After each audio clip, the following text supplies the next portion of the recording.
ମୋର କବିତାର ଶୀର୍ଷକ ବଡ଼ କିଏ। ବାସ୍ତବିକ ପିଲାମାନେ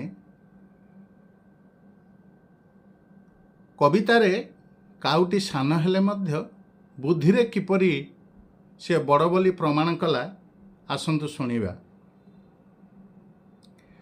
ଗୋଟେ ଜଙ୍ଗଲରେ ମାଙ୍କଡ଼ କାଉ ହାତୀ ରହୁଥିଲେ ମିଶି। ଥରୁଟେ ତିନିହେ ବିଚାର କରିଲେ, କାହାର ବୟସ ବେଶୀ। ମାଙ୍କଡ଼ କହିଲା, ବୟସରେ ବଡ଼ ହୋଇବି ମୁଁ ହାତୀ ଠାରୁ।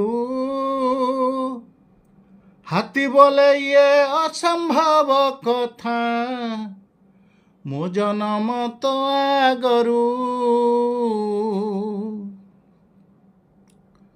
ଶୁଣୁଥିଲା କୁଆ ଦୁଇ ଜଣ କଥା, କହିଲା ବଡ଼ ପାଟିରେ। ତୁମ ଦୁଇ ଜଣ ଅପେକ୍ଷା ବଡ଼ ମୁଁ, ରହିଛି ସିନା ସାଥିରେ। ଶୁଣିଲେନି କେହି କାହାରି କଥାକୁ, ହେଲା ନାହିଁ ସମାଧାନ। ଶେଷେ ହାତୀ କହେ ପ୍ରମାଣ କରିବା, କିଏ ବଡ଼ କିଏ ସାନ। ହାତୀ ଡାକି ନେଲା ସେ ଦୁଇ ଜଣଙ୍କୁ, ଦେଖାଇଲା ବରଗଛ। କହିଲା, ଏଠାରେ ଜଣା ପଡ଼ିଯିବ କା ଜନମ ଆଗ ପଛ। ବରଗଛ ଛୋଟ ଥିଲା ଯେତେବେଳେ, ଛିଣ୍ଡାଇ ପତର ତାର। ଡାଳ ଭାଙ୍ଗି ସବୁ ପେଟ ପୁରାଇ ମୁଁ ଖାଇଛି ଅନେକ ବାର। ଖି ଖି ହୋଇ ହସିଲା ମାଙ୍କଡ଼, ପଚାରିଲା ତାକୁ ହାତୀ।